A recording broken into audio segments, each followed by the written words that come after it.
ஹல்லேலூயா. கர்த்தருடைய நாமம் மகிமைப்படுவதாக. கர்த்தர் நம்மை ஒவ்வொரு நாளும் அவர் நம்மை வழி நடத்தி நம்முடைய எல்லா விதத்திலும் கர்த்தர் கூடவே இருந்து நம்மை ஆசீர்வதித்து நமக்கு சிறந்த மிகுந்த பலனை கொடுக்கும்படி கர்த்தர் விரும்புகிறார். எத்தனை பேர் அதை விசுவாசிக்கிறீங்க? ஹல்லேலூயா. அப்படியானால் 62ஆம் சங்கீதம் 12ஆம் வசனத்திலே, கிருபையும் உம்முடையது ஆண்டவரே, தேவரீர் அவனவன் செய்கைக்கு தக்க பலன் அளிக்கிறீர். அல்லேலூயா. அதற்கு முந்தின வசனம் இப்படி சொல்லுகிறது, வல்லமையும் தேவனுடையது. வல்லமை தேவனுடையது, கிருபை உம்முடையது, அவனவன் செய்கைக்கு தக்க பலன் அளிக்கிறீர். நம்முடைய செய்கைக்கு தக்கதான் கர்த்தர் பலன் அளிக்கிறார். ஒரு மனுஷனுடைய செய்கைக்கு தக்க பலன் கண்டிப்பாக உண்டு. அல்லேலூயா. அந்த செய்கையை சரியாய் செய்து விட்டால், நம் ஒவ்வொருவரும் அந்த செய்கையை சரியாய் செய்து விட்டால் அந்த பலன் நிச்சயம் உண்டாகும். ஒரு நாளும் கர்த்தர் வெறுமையாய் விடுகிற தேவன் அல்ல. அல்லேலூயா. கர்த்தர் ஒரு நாளும் யாரையும் குறைவோடு வைக்க விரும்பவில்லை. ஆகையினால தான் சொல்லுகிறார், சிங்க குட்டிகள் தாழ்ச்சி அடைந்து பட்டினியாய் கிடக்கும், கர்த்தரை தேடுகிறவர்களுக்கோ ஒரு நன்மையும் குறைவுபடாது. அப்போ ஆண்டவர் எந்த குறைவு இல்லாமல் நடத்த விரும்புகிறார். எந்த விதத்திலும் குறைவு ஏற்படுத்த அவர் விரும்பவில்லை. அவர் நமக்கு நிறைவான பலன் தர விரும்புகிறார். ஹல்லேலூயா. ரூத் புஸ்தகம், சரித்திர புஸ்தகத்தில் 2ஆம் அதிகாரம் 12ஆம் வசனம் சொல்லுகிறது, உன் செய்கைக்கு தக்க பலனை கர்த்தர் உனக்கு கட்டளையிடுவாராக.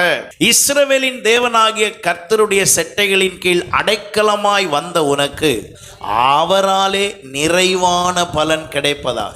என்ன பலன்க? நிறைவான பலன். அப்ப நம்ம எல்லாருடைய வாழ்க்கையிலையும் ஆண்டவர் சும்மா விடுகிற தேவன் அல்ல, அவர் உடனே செய்கிறவர். ஆனா யாருக்கு அதை செய்கிறார் என்றால், யாருடைய செய்கை செயல் அவருக்கு உகந்ததா இருக்கிறதோ அவர்களை அவர் சும்மா விடுகிற தேவன் அல்ல, அவர் உடனே செய்கிறவர். அல்லேலூயா. அப்ப நம்ம ஒவ்வொருவருடைய வாழ்க்கையிலையும் ஒன்றை புரிந்து கொள்ள வேண்டும், ஆண்டவர் என் செய்கைக்கு தக்கதான் எனக்கு எல்லாத்தையும் செய்கிறார்னு நான் என்ன செய்யணும்? புரிந்து கொள்ள வேண்டும். ஒரு குடும்ப உறவா இருந்தாலும் சரி, வேலை பார்க்கிற இடமா இருந்தாலும் சரி, எங்கு சென்றாலும் நம்ம செய்கைக்கு தக்கதான் நமக்கு என்ன உண்டு? பலன் உண்டு. நீங்கள் ஒரு இடத்துல போய் ஒரு வேலையை செய்கிறீர்கள், நீங்கள் செய்கிற வேலை திருப்தி இல்லைன்னா உடனே அடுத்த முறை நம்மளை என்ன செய்ய மாட்டாங்க? கூப்பிட மாட்டாங்க, சொல்ல மாட்டாங்க, செய்ய மாட்டாங்க. அப்போ கர்த்தருடைய சமூகத்துக்கு வரும்போது நீங்களும் அதையே புரிந்து கொள்ள வேண்டும், செய்கைக்கு தக்க பலன் தான் கர்த்தர் செய்வார். அல்லேலூயா. நீங்க ஆலயத்தில் வந்து பங்கு பெற்ற உடனே எல்லாம் ஆண்டவர் செய்ய வேண்டும் என்பது அல்ல அவருடைய செயல். நீங்கள் இயேசுவேன்னு கூப்பிட்ட உடனே அப்படியெல்லாம் ஒண்ணுமே கிடையாது. இலவசமாய் அவர் செய்தது ரட்சிப்பு மட்டும்தான். ரட்சிப்பு மட்டும்தான் இலவசம். மற்றதெல்லாம் நம்ம தான் என்ன செய்யணும்? பிரயாசப்படணும். இந்த உலகத்திலே பாவத்தை பிறப்பிப்பதற்கு நீங்கள் ஒரு பிரயாசமும் என்ன செய்ய வேண்டாம்? பட வேண்டாம். ஒரு செயலும் பட வேண்டாம். தானா என்ன செய்யும்? உண்டாகும். கோபத்தை பிறப்பிப்பதற்கு நீங்க ஸ்பெஷலா ஒன்றும் செய்ய வேண்டாம். இந்த உலகத்தில் உள்ள பல காரியங்களை செய்வதற்கு நீங்கள் எதையும் நீங்கள் உங்களுடைய செய்கையிலே நீங்கள் சும்மா இருந்தா கூட வம்பெல்லாம் வந்து சேரும். ஆனால் பரிசுத்தத்திற்கு மாத்திரம் நீங்களும் நானும் தான் என்ன செய்யணும்? பிரயாசப்பட வேண்டும், செயல்பட வேண்டும். காரணம், பரிசுத்தம் தானா என்ன செய்யாது? வராது. கர்த்தர் இப்படி ஒரு முடிவு செய்து விட்டார், உனக்கு முன்னால நன்மையும் வைக்கிறேன், தீமையும் வைக்கிறேன். உனக்கு முன்னால பரிசுத்தத்தையும் வைக்கிறேன், அசுத்தத்தையும் வைக்கிறேன். உனக்கு முன்னால நீதியையும் வைக்கிறேன், துன்மார்க்கத்தையும் வைக்கிறேன். உன் முன்னாலேயே எல்லாத்தையும் வச்சிடுறேன். ஏன் ஆண்டவர் அப்படி செய்ய வேண்டும்? அவர் படைக்கும் பொழுது அப்படி செய்யவில்லை. ஆனால் எப்பொழுது மனிதன் நன்மை தீமை அறியத்தக்க மரத்தின் கனியை புசித்தானோ அன்றைக்கு முடிவை யார் கையில் கொடுத்துட்டாப்ல? நம்ம கையில் ஆண்டவர் கொடுத்துட்டார். இப்போ என் கையில் அந்த முடிவை கொடுத்ததுனால இப்போ நான் எப்படி அதை முயற்சித்து செயல்படுத்துகிறேன் என்பதை பொறுத்தே எனக்கு வருகிற பலன் உண்டாகிறது. அநேக நேரத்தில் நம்முடைய எண்ணங்கள் இப்படி இருக்கிறது. நான் ஆண்டவரிடத்தில் பலமுறை கேட்கிறேன், ஏன் எனக்கு கிடைக்கவில்லை? உங்களுடைய எது வேணும்னு கேட்டீங்களோ அதுக்குரிய செயல் என்னவா இருந்தது? செய்கை என்னவா இருந்தது? நீங்கள் ஒரு 30 நாளில் நீங்கள் 30 நாள் முடியும் போது சம்பளம் வாங்க வேண்டும் என்றால் தினமும் உங்கள் செய்கை என்னவா இருக்க வேண்டும்? டியூட்டிக்கு ஒழுங்காக போகணும், அங்கே போன இடத்துல உங்கள் வேலையை ஒழுங்காக செய்யணும். அப்படி செய்கிறவர்களுக்கு தான் 30 நாள் ஆனவொன்னு என்ன கிடைக்கும்? சம்பளம் கிடைக்கும். அப்போ ஆண்டவர்கிட்ட வரும்போது, ஆண்டவருடைய காரியமாய் வரும்போது ஆண்டவர் எப்படி செய்வார்? அப்போ வேலைக்கு போகிற நீங்களே சொல்லுங்கள், வேலை செய்கிற நீங்களே சொல்லுங்கள். ஆண்டவர் எப்படி செய்வார்? ஆண்டவருக்கும் எதிர்பார்ப்பு என்னதான் இருக்குது? செய்கை எப்படி இருக்கிறது என்பதை பொறுத்து. செய்கை இல்லாத ஒருவருக்குள்ளே கர்த்தர் கிரியை செய்யவே முடியாது. ஆனால் அவருடைய வாக்குத்தத்தம் என்ன சொல்லுகிறது? அவர் செய்கைக்கு தக்க பலனை தருகிறவர், அவர் எனக்கு நல்ல பலன்களை தருகிற தேவனாய் இருக்கிறார். அப்போ யோபு தன் வாழ்க்கையில சொல்லும்போது அவர் சொல்லுகிறார், 34ஆம் அதிகாரம் 11ஆம் வசனத்தில், மனுஷனுடைய செய்கைக்கு தக்கதை அவனுக்கு சரி கட்டி அவன் அவனுடைய நடக்கைக்கு தக்கதாக அவன் அவனுக்கு என்ன செய்கிறார்? பலன் அளிக்கிறார். அவனுடைய அனுபவத்தில் அவர் சொல்லுகிறார், சும்மா ஒன்றும் ஆண்டவர் செய்யலை, எல்லாமே அவருடைய செய்கைக்கு தக்க. அப்போ என்னுடைய செய்கைக்கு தக்கதான் எனக்கு கர்த்தர் பலன் அளிக்க விரும்புகிறார். அப்போ என் செய்கை எப்படி இருக்கிறது? உங்களை நீங்களே நிதானித்து பாருங்கள், உங்களை நீங்களே யோசித்து பாருங்கள், உங்கள் செய்கை எப்படிப்பட்டதாய் இருக்கிறது. யோபு 33:17 அவர் சொல்லுகிறார், மனுஷன் தன் செய்கையை விட்டு நீங்கவும் மனுஷனுடைய பெருமை அடங்கவும் செய்கிறார். ஏன் அப்படி செய்யணும்? மனுஷன்ட்ட இருக்கிற பெருமையை அவரே என்ன செய்ய பார்க்குறாரா? அடக்க பார்க்குறார். நிறைய பேர் ரொம்ப ஒரு முறை நம்ம இந்த கொரோனா இந்த நிலநடுக்கம்லாம் வந்த பொழுது ஒரு வீடியோ பார்த்தேன். இந்தோனேஷியாவில் ஒரு மனுஷனுக்கு 45 வீடு இருந்துச்சான். அவர் விலை மதிப்புள்ள காரில் தான் போவாராம். யாராவது அவர் காரை தொட்டால் கூட அவர் கோவம் வருமா. அவர் யார்கிட்டையும் நின்று பேசவே மாட்டார், யாரையும் சந்திக்க மாட்டாராம். ரொம்ப அவர் தன்னை மேன்மையாக நினைத்து கொண்டு இருப்பாராம். நிலநடுக்கம் வந்து 40 வீடு என்ன செஞ்சு போச்சு?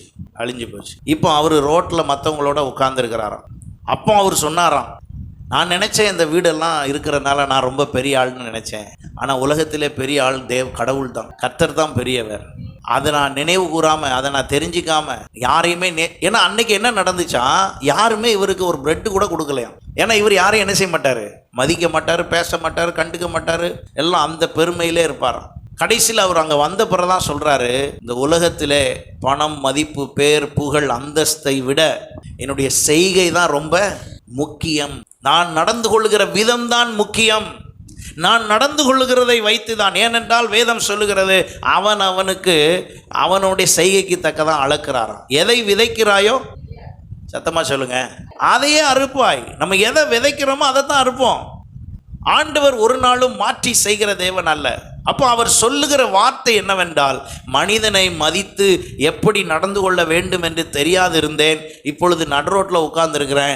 இப்போ யாரெல்லாம் நான் வெறுத்தனோ அவங்கள்ட்ட தான் இப்போ நான் என்ன செய்ய வேண்டியிருக்குது, வாங்கி சாப்பிட வேண்டியது இருக்கிறது. என் நிலைமை மோசமாகி விட்டதுன்னு அவர் டெஸ்டிமனி மாதிரி அங்கே நியூஸில் சொன்னதை நியூஸ்லலாம் யூடியூப்லலாம் போட்டார். நான் என்ன சொல்ல வருகிறேன் என்றால், என்னுடைய செய்கை என்னவாக இருக்கிறது? யோபு தன் அனுபவத்தில் சொல்லுகிறார், மனுஷன் தன்னுடைய செய்கை விட்டு நீங்கவும் மனுஷனுடைய பெருமை அடங்கவும் செய்கிறார். அப்ப என்ன நடக்குது?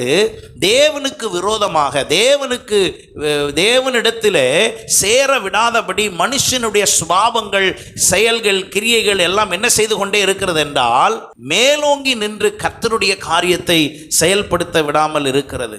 அப்ப இன்றைக்கு நீங்களும் நானும் என்ன செய்கிறோம்? ஏசாயா 3ஆம் அதிகாரம் 11ஆம் வசனம் சொல்லுகிறது, துன்மார்க்கனுக்கு ஐயோ, அவனுக்கு கேடு உண்டாகும், அவன் கைகளின் பலன் அவனுக்கு கிடைக்கும். அவன் என்ன செய்யறானோ, துன்மார்க்கத்தை விட்டு நீங்காமல் துன்மார்க்கத்துக்குள்ளேயே இருந்து கொண்டிருக்கிற அவனுடைய காரியம் அப்படித்தான் இருக்கும். 32:17 சொல்லுகிறது, நீதியின் கிரியை சமாதானம், நீதியின் பலன் என்றும் உள்ள அமெரிக்கையும் சுகமுமா. அப்போ ஒரு நீதியாய் வாழ்ந்தால் அதற்கு ஒரு பலன் இருக்கிறது, துன்மார்க்கமாய் வாழ்ந்தால் அதற்கு ஒரு பலன் இருக்கிறது. அப்போ இன்றைக்கு நம்முடைய வாழ்க்கையிலே ஆண்டவர் என்ன கொடுக்க விரும்புகிறார்? ஏசாயா 40:10 சொல்லுகிறது, கர்த்தராகிய ஆண்டவர் பராக்கிரமசாலியாக வருவார், அவர் தமது புயத்தினாலே அரசாழ்வார், இதோ அவர் அளிக்கும் பலன் அவரோட கூட வருது. ஆண்டவர் வர்றார், இயேசு வருகிறார் அப்படின்னு சொல்லும்போது ஒரு பயம் இருக்குது. என்னன்னா, அவர் கூட என் பலனும் சேர்ந்து வருகிறது. நான் நினைத்து கொண்டிருக்கிறேன் நான் எல்லாம் சரியாக செய்கிறேன், நான் எல்லாம் சரியாக இல்லை. ஆண்டவருடைய பலன் கூட வரும்போது அவர் நம்மை ஆராய்ந்து அறிகிறவராய் இருக்கிறார். சொல்லப்பட்டிருக்கிறது, அவர் கொடுக்கும் பிரதிபலன் அவருடைய முகத்துக்கு முன்பாக செல்லுகிறது.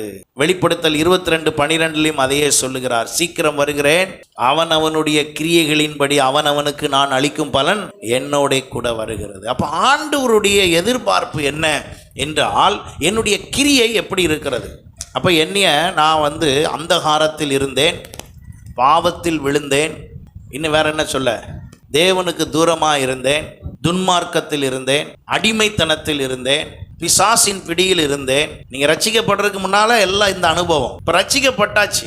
இப்போ ஆண்டவர் நம்மை கொண்டு வந்து நம்மை நீதிமானாக மாற்றி, நம்மை பரிசுத்தப்படுத்தி, அவருடைய சந்ததியாய் மாற்றி நம்மளை கொண்டு வந்து இப்போ எங்கே வச்சுட்டாரு? அவர் பக்கத்தில் வச்சுட்டார். எத்தனை பேர் அதை விசுவாசிக்கிறீங்க? அவர் பக்கத்தில் வச்சுட்டார். இப்போ வந்தாச்சு. எங்கே வந்திருக்கு? இப்போ சத்தமாக சொல்லுங்க. சூழ்நிலையிலிருந்து மாறி வந்தாச்சு. இப்போ ஆண்டவர் என்ன சொல்லுகிறார்? நீ வந்த சூழ்நிலையிலிருந்து உன்னுடைய செய்கையை எனக்கு நீ என்ன செய்ய வேண்டும்? காண்பிக்க வேண்டும். ஒருத்தன் ஒரு மாடு வாங்க போனானா சந்தைக்கு. அப்போ மாடு வாங்கிட்டு வீட்டுக்கு வந்துட்டான். வீட்டுக்கு மாடெல்லாம் செட் பண்ணி இவர் ஏறி வண்டியில் உட்காந்துட்டார். வண்டியில் உட்காந்தவுடனே போக சொன்னார். போகுது. சும்மா பேசினாலே போ அப்படின்னா போகுது. போயிட்டு கொஞ்சம் தூரத்தில் நின்றுச்சு. திரும்ப உடனே சரி போ அப்படின்னாராம். உடனே போகுது. அப்புறம் கொஞ்சம் தூரத்தில் என்ன பண்ணிருச்சு? நின்றுச்சு. அப்புறம் உடனே போன்றாரு. போகுது. இது என்ன, நம்ம போன்னு சொன்னால் போகுது, ஆனால் நிற்க மட்டும் என்ன செய்யலை, சொல்லவே இல்லையே அப்படின்னு சொல்லி விசாரித்து பார்த்தா கடைசியில் அது நகராட்சி மாடாக இருந்திருக்கு. குப்பல்றதுக்கு பயன்படுத்தியிருக்காங்க. இவன் கொண்டு வந்து நல்லபடியாக செட் பண்ணி நல்லா வில் வண்டியெல்லாம் போட்டு செட் பண்ணி கொண்டு போனால் அது எதில் விட்டு மாறலை, அதோடைய செய்கையை மாற்றவில்லை. ஏன்னா போன்னு சொன்ன உடனே போகும், கொஞ்சம் தூரத்தில் என்ன கிடக்கும்? குப்பை கிடக்கும், நிற்கணும். இது இப்படியே 10 வருஷம் பழகிட்டதுனால இப்போ 11வது வருஷம் ஒருத்தன் வாங்கி நல்ல வில் வண்டி போட்டு நல்ல சேரிட்டு மாதிரி ஒரு மாட்டு வண்டி ரெடி பண்ணி, அந்த காலத்தில் அப்படி தான் இருக்கும் பாருங்கள், போட்டு மாடை கொண்டு போனால் அந்த மாடு இப்போ என்ன பண்ணுது? அதே சுவாபத்தில் தான் இருக்குது. இன்றைக்கி நிறைய நேரம் நம்ம கத்தரண்டே வந்துட்டோங்கிறதே தெரியாமல் இன்னும் எந்த செய்கையிலே இருக்கோம்? பழைய செய்கையிலே இருக்கோம். இல்லை, நீங்கள் உங்கள் செய்கையை மாற்றினால் உங்கள் செய்கைக்கு தக்க பலன் கர்த்தர் வைத்திருக்கிறார். அல்லேலூயா. அந்த பலனில் எந்த மாற்றமும் இல்லை. ஆண்டவர் எப்படியெல்லாம் பலன் தருகிறார் என்பதை வேதம் சொல்லுகிறதை நான் உங்களுக்கு உணர்த்த விரும்புகிறேன். சகரியா 9ஆம் அதிகாரம் 12ஆம் வசனத்தில் எழுதுகிறவர்கள் எழுதி கொள்ளுங்கள். நான் வேகமாக இதை சொல்லி செல்லுகிறேன். அங்கே சொல்லப்பட்டிருக்கிறது, இரட்டிப்பான நன்மையை தருவேன். எத்தனை பலனா? 2 மடங்கு பலன். எடுத்தவுடனே ஆண்டவர் 2 மடங்கு பலன் தருகிறார். ஆதியாகமம் 43:34 சொல்லப்பட்டிருக்கிறது, 5 மடங்கு அதிகமாய் இருக்கும்படி செய்தார். ஒவ்வொரு இன்சிடென்ட்டும் வேற வேற, சரிங்களா? ஆனால் நான் உங்களுக்கு அந்த பலனை கர்த்தர் எப்படி கொடுக்கிறார், ஒவ்வொரு குடும்பத்திற்கும், ஒவ்வொரு சூழ்நிலைக்கும், ஒவ்வொரு தனி மனிதனுக்கும் ஆண்டவர் செய்த இந்த காரியங்கள், ஆனால் உங்களுக்கு வருஷப்படுத்தி புரியறதுக்காகவும் உற்சாகப்படுத்தவும் அதை சொல்லுகிறேன். எடுத்தவுடனே ரெட்டிப்பான நன்மை. அப்புறம் எத்தனை மடங்குங்க? 5 மடங்கு. ஆதியாகமம் 43:34. தானியேல் 1:20 10 மடங்கு பலன். ஆண்டவர் மனுஷனுக்கு கொடுத்த அந்த ஞானம் போல உள்ளது. 10 மடங்கு.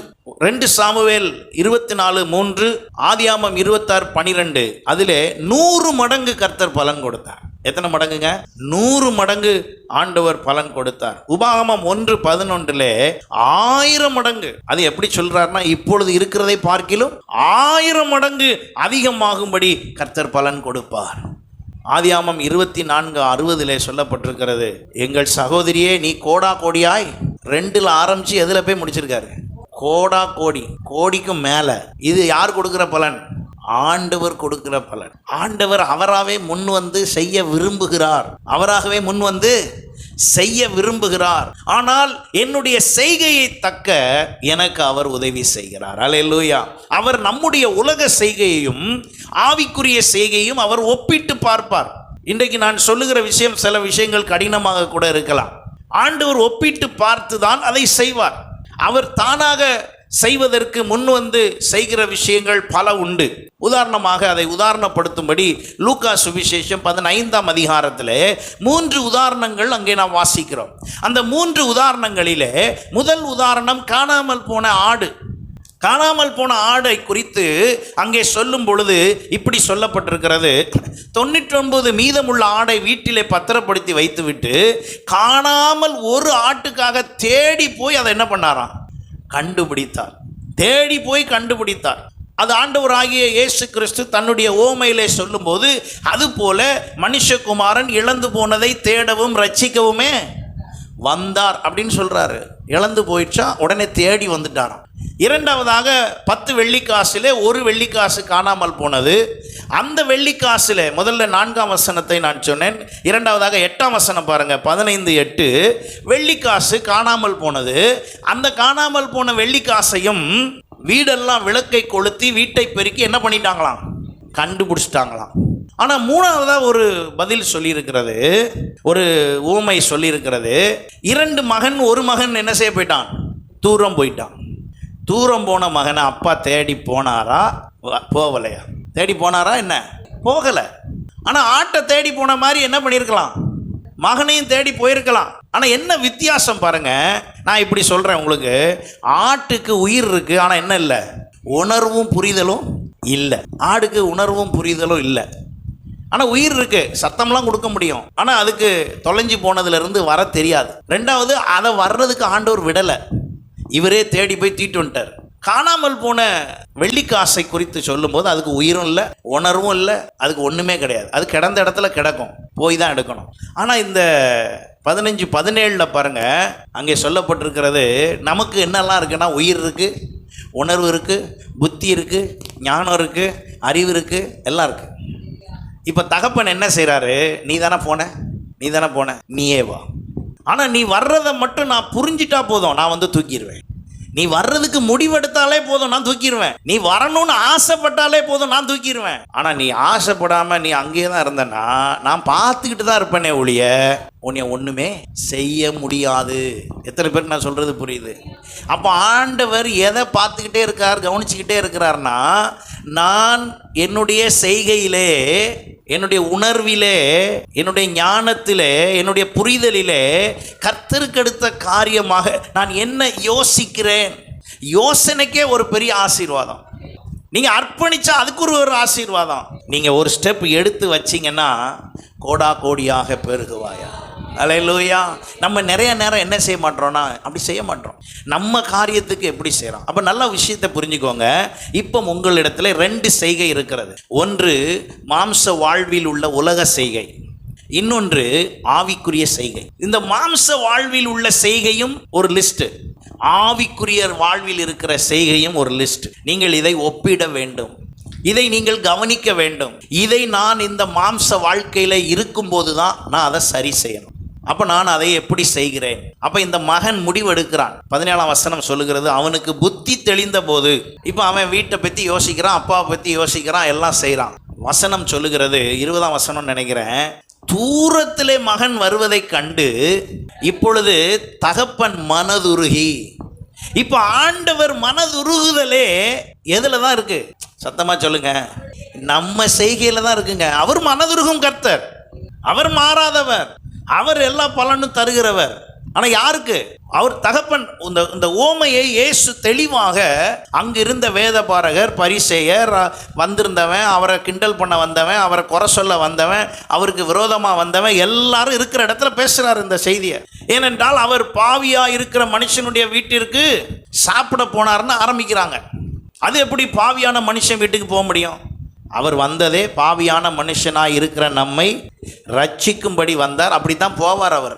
பாஸ்டர் என்ன இவங்களோட பேசிகிட்டு இருக்கார், இவங்க மோசமான ஆளாச்சே, பேசினா தான் அவரை என்னவா மாற்ற முடியும், பரிசுத்தத்துக்கு நேராய் மாற்ற முடியும். அல்லேலூயா. இப்போ நம்முடைய பார்வையில் இப்படிப்பட்ட வித்தியாசங்கள் இருக்கிறது. அப்போ ஆண்டவர் எது வரைக்கும் வெயிட் பண்ணுறாருனா, என் புத்தி தெளிஞ்சு ஒரு முயற்சி எடுக்கிற வரைக்கும் வெயிட் பண்ணுறார். அது வரைக்கும் பன்றி சோறை சாப்பிட போனாலும் இவர் என்ன தான் பண்ணிக்கிட்டு இருப்பாராம், பார்த்துக்கிட்டே தான் இருப்பார்.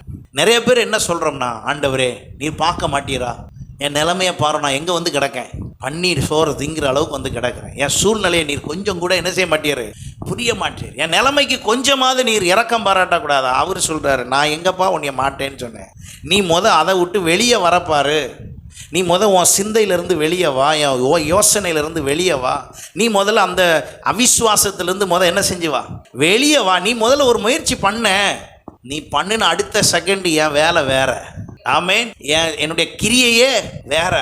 எப்படி ஆண்டவரே? அது அப்படிதான். அப்போ நான் செய்கிறதை வைத்தே கர்த்தர் எனக்கு அளக்கிறார். இப்போ நீங்கள் இதுவரைக்கும் பல காரியத்துக்கு ஜெபம் பண்ணிக்கிட்டு இருந்திருப்பீங்க, ஆனால் ஜெபத்துக்கு தகுந்தால உங்கள் செய்கை இன்னும் என்ன செய்யலை, உங்கள் கிரியை இன்னும் என்ன செய்யல, மாறல. உங்கள் கிரியை மாறாமல், உங்கள் செயல் மாறாமல் உங்களால் ஒன்றும் செய்ய முடியாது. இன்னைக்கு நிறைய பேருடைய எண்ணங்கள் எப்படி இருக்கிறதுனா, எனக்கு என் மனசே சரியில்லை, என் மனசு, என் ஆத்மா ரொம்ப இதாகி போய் கிடக்கு, என் ஆத்மா நொடிஞ்சு போய் கிடக்கு, நொந்து போய் கிடக்கு, அப்படி இருக்குது இப்படி இருக்குது எல்லாம் சொல்கிறீங்கல்ல. ஒரு காய்ச்சல் வந்தால், எந்திரிக்க முடியாத அளவுக்கு காய்ச்சல் வந்தால் என்னங்க செய்கிறீங்க? உங்கள் செய்கையை சொல்லுங்கள். உடனே என்ன செய்கிறீங்க? சில பேர் கொஞ்சம் விவரம் தெரிஞ்சவங்க ஃபஸ்ட் எய்டு மாதிரி ஒரு மாத்திரையை வீட்டிலேருந்து எடுத்து போட்டு பார்க்குறது, செக் பண்ணி பார்க்குறது, இதிலே இது போகுமா. அப்படி போகலைன்ன உடனே அடுத்த ஸ்டெப்பும் இன்னும் போகலை. அப்போ என்ன செய்வீங்க? உடனே டாக்டர்கிட்ட போகணும். ஏன் போகணும்? அந்த செய்கை செய்யவில்லை என்றால் உயிருக்கு ஆபத்து. இப்போ மனசு ஒரு மாதிரி குழப்பமாக இருக்குது, மனசு குழப்பமாக இருக்குது, ரொம்ப இருதயம் பாரமாக இருக்குது, என்னன்னே தெரில, ரொம்ப கவலையாக இருக்குது, என்னன்னே தெரில, என்ன வாழலாமானே தெரில, சாகிற அளவுக்கு மனசு இருக்குது. இப்போ என்னங்க செய்யணும்? இது டாக்டர்கிட்ட போனால் சரியாகாது. இப்போ என்ன செய்யறது? உலகம் சொல்லுது, அது ஒன்றும் பிரச்சனை இருங்க, புகையை விட்டு ஆற்றிக்கலாம், அது ஒன்றும் பிரச்சனை இருங்க, 2 பெக்கு போட்டால் சரியாயிரும். இல்லை, அப்படி சரியாவதாக நினைக்கிறீங்க, ஆவாது, முடியாது, செய்ய முடியாது. அதுக்கு தான் கர்த்தர் சபையை வைத்திருக்கிறார். அல்லேலூயா. அதுக்கு தான் உலகத்தில் எந்த வேலையும் செய்யாமல் பாஸ்டர் உட்கார்ந்துட்டு இருக்காரு. எந்த வேலையை செய்கிறதுக்கு? உங்கள் இருதயம் அப்படி ஒரு மாதிரி ஆகிற நேரத்துக்கு தான் வச்சுருக்காரு, உங்கள் மனசு குழம்புற நேரத்துக்கு தான் வச்சுருக்காரு. அப்போ என் இருதயத்தின் வேதனை, என்னுடைய யோசனை, என்னுடைய சிந்தை, இதை எல்லாத்தையும் நான் என்ன செய்யணும் அப்படிங்கிறது என்கிட்ட தான் இருக்குது. நீதிமொழிகள் 4ஆம் அதிகாரம் 23ஆம் வசனம் பாருங்க. எல்லா காவலோடும் உன் இருதயத்தை காத்துக்கொள், அதினின்று ஜீவ ஊற்று புறப்படும். அங்கேயே வேலை, அங்கேயே பதில், அங்கேயே ஒரு செயல், அதுக்கு உடனே ரிசல்ட்டு. என்ன ரிசல்ட்டு? உன் இருதயத்தை நீ என்ன பண்ணிக்கோ, காத்துக்கொள். உன் இருதயத்தை காத்துக்கொள்கிற கிரியை, செய்கை யார் தான் செய்யணுங்க? நீங்கள் தான் செய்யணும். அதுக்கு சப்ஸ்டியூட் போட முடியாது, அதுக்கு காவலாளி வைக்க முடியாது, அதுக்கு ஒரு வாட்ச்மேன்லாம் போட முடியாது. உங்கள் இருதயத்தை நீங்கள் தான் காத்து கொள்ள வேண்டும். அப்போ நம்முடைய இருதயத்தை, நம்முடைய ஆத்துமாவை 143ஆம் சங்கீதம் 3ஆம் வசனம் பாருங்க. சத்துரு என் ஆத்துமாவை தொடர்ந்து என் பிராணனை தள்ளி ஓடி நசுக்கி வெகு காலத்துக்கு முன் மரித்தவன் போல் என்னை இருளிலே இருக்க பண்ணுகிறான். அப்போ வேற ஒரு வேலையை செய்யறதுக்கு முயற்சி பண்ணிக்கிட்டே இருக்கிறான். இப்போ உங்க செய்கை, உங்கள் கிரியை சரியானதாக இருந்தால் பலன் கர்த்தரிடத்திலிருந்து வரும். இல்லை என்றால் இவன் ஒருத்தன் பண்ற செயல் தான் இருக்கும். அவன் வேலை என்ன செய்யறானா பாருங்க. வெகு காலத்துக்கு முன் மரித்தவர்கள் போல. வெகு காலத்துக்கு முன்னுன்னா அர்த்தம் என்னன்னா, ரொம்ப நாளா வாழணும்னு இருக்கிற வாழ்க்கையை அவன் என்ன பண்ணி விட்டுறானா, சுருக்கமாக்கி விட்டுறான். மரித்தவர்கள் போல் என்னை இருளில் இருக்க பண்ணுகிறான். அப்ப நம்ம எல்லாருமே என்ன நிறைய நேரம் சொல்லிக்கிட்டு இருக்கோம்னா, அதே 4ஆம் வசனத்துல, என் ஆவி எனக்குள் தேங்குகிறது, என் இருதயம் எனக்குள் சோர்ந்து போகிறது. போயிருச்சுல, இப்போ என்ன செய்யறது? சோர்ந்துருச்சு, இப்போ என்ன செய்யறது? சோர்ந்து போன இருதயத்தை தேற்றுவதற்கே ஆவியானவர் நமக்குள் இருக்கிறார். அப்போ உங்கள் கிரியை உடனே இப்போ யார்கிட்ட போகணும்?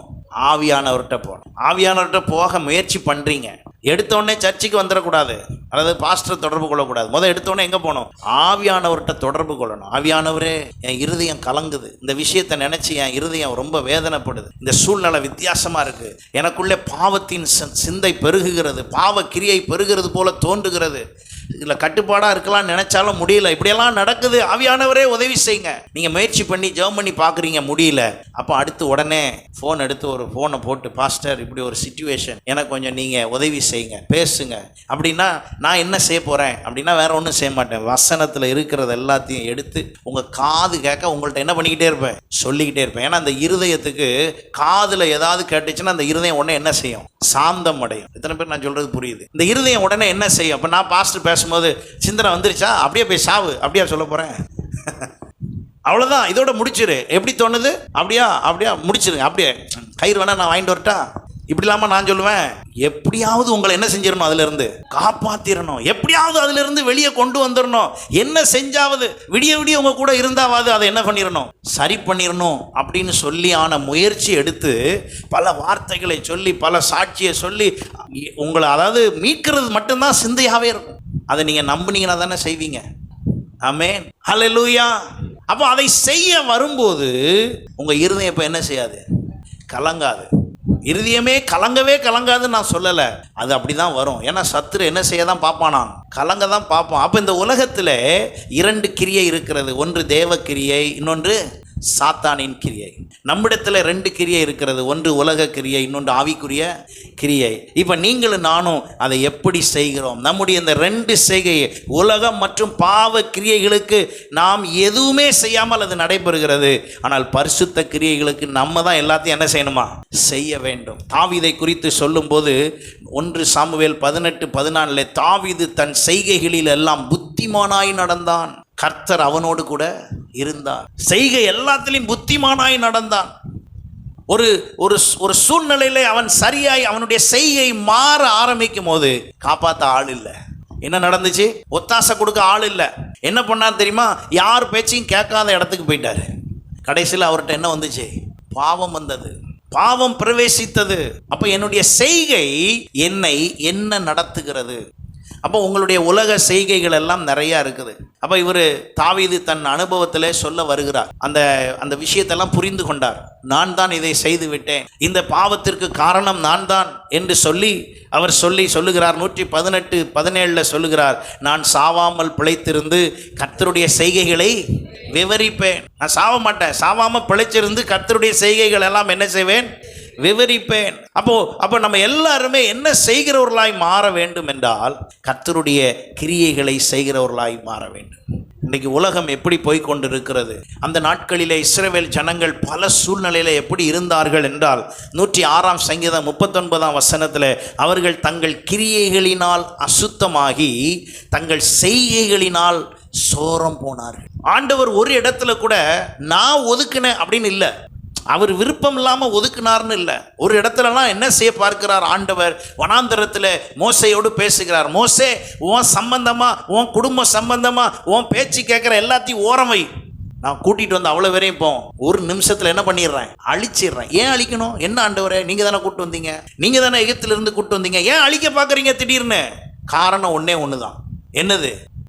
வந்தவர்களுடைய செய்கை எதுவுமே யாருக்கு உகந்ததா இல்லை? தேவனுக்கு உகந்ததா இல்லை. உங்கள் செய்கை எனக்கு பிடிச்சிருக்கணும்னு அவசியம் இல்லை. உங்கள் செய்கை என்னை திருப்திப்படுத்த வேண்டிய அவசியம் இல்லை. நம்ம எல்லாருடைய செய்கையும் தேவனை பிரியப்படுத்த. அல்லேலூயா. சில நேரத்தில் சபைக்கு வர்ற உங்கள் செய்கை கிரியை சில நேரம் எனக்கு கூட பிடிக்காது, அல்லது என் செயல்பாடு உங்களுக்கு பிடிக்காது.